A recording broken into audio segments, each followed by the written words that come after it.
আর্থিক খাতের দুর্বৃত্ত মাফিয়া লুটেরা যারা ব্যাংকগুলোকে ফোকলা করে ফেলেছে, যারা 28 লক্ষ কোটি টাকা দেশের বাইরে পাচার করেছে, এই পাচারকারীদেরকে, এই দুর্বৃত্তদেরকে যদি শাস্তির মুখোমুখি না করা যায়, তাহলে অর্থমন্ত্রীর যে আর্থিক শৃঙ্খলা প্রতিষ্ঠার কথা সেটি ডিফিকাল্ট হবে।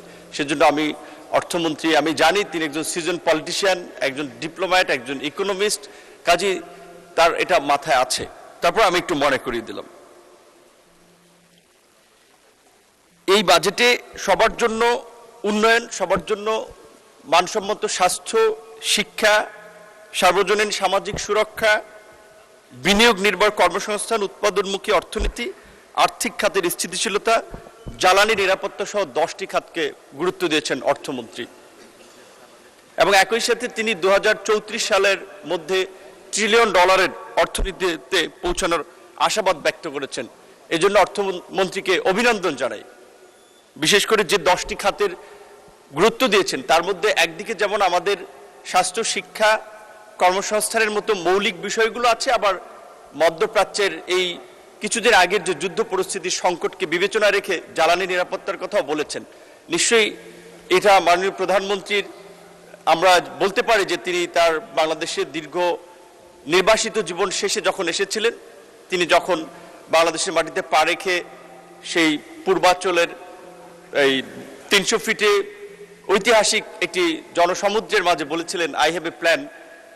এখানে যে তার সেই প্ল্যানের একটা বাস্তবায়ন এবং তার যে একটা এখানে ভীষণ আছে, সেটাই বাজেটের মধ্যে দিয়ে প্রতিফলিত হয়। যখন আমরা দেখি লন্ডনের মতো একটি দেশে থেকেছেন, সেখানকার health system, education system, social safety net, সেটাকে বেস করে বাংলাদেশের মতো একটা ওভার পপুলেটেড কান্ট্রি, সেখানে যখন এক ধাক্কায় স্বাস্থ্য খাতের বাজেট দ্বিগুণ করা হয়, কিংবা উপজেলা পর্যায়ের হসপিটালগুলোকে 101 শয্যা উন্নীত করা হয়, একই সাথে মাননীয় প্রধানমন্ত্রীর এই স্বপ্ন বাস্তবায়নে স্বাস্থ্যমন্ত্রী সহ সংশ্লিষ্টদেরকে আমি অনুরোধ করব, শুধুমাত্র 101 শয্যা বিশিষ্ট হসপিটাল ঘোষণার মধ্যে সীমাবদ্ধ থাকলে চলবে না। প্রধানমন্ত্রী যে স্পিডে কাজ করছেন, আমরা যারা তার টিমে আছি তাদেরকেও তার চেয়ে অন্তত প্যারালাল স্পিডে হাঁটতে হবে এবং দ্রুত সময়ের মধ্যে অন্তত একসাথে এই প্রায় 600-র মতো উপজেলা সম্ভব না হলেও পর্যায়ক্রমে জনসংখ্যা এবং ভৌগোলিক অবস্থান বিবেচনায় যেন উপজেলা পর্যায়ের হসপিটালগুলোতে ডাক্তার, প্রয়োজনীয় জনবল, যন্ত্রপাতি, অবকাঠামো যেন দ্রুত সময়ের মধ্যে নিশ্চিত করা হয়।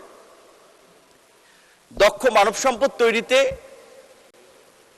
কর্মমুখী শিক্ষাকে প্রাধান্য দিয়ে প্রযুক্তির সম্প্রসারণের মাধ্যমে শিক্ষকদের প্রশিক্ষণ এবং বাংলা ইংরেজির পাশাপাশি তৃতীয় একটি ভাষা শিক্ষার গুরুত্ব প্রধানমন্ত্রী এর আগেও তার নির্বাচনী ইশতেহারের প্রোগ্রামে বলেছেন, আমরা শুনেছি।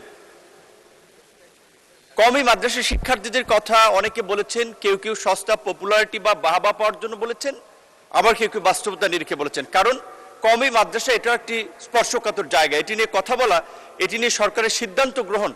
আমরা দেখেছি অতীতের সরকার একমুখী শিক্ষার বাস্তবায়ন নিয়ে বিভিন্ন সরকার অনেক প্রতিবন্ধকতা, অনেক চ্যালেঞ্জ, বাধার সম্মুখীন হয়েছে। সুতরাং এটি নিয়ে সরকারি দল, বিরোধী দল এবং বিভিন্ন স্টেক হোল্ডারদের সাথে যৌথ একটা ডায়ালগের মাধ্যমে আসলে কওমি মাদ্রাসা শিক্ষার্থীদের জন্য কিভাবে একটা উপযুক্ত মানসম্পন্ন কর্মসংস্থান সৃষ্টি করা যায় সেটি নিয়ে আলোচনা হতে পারে।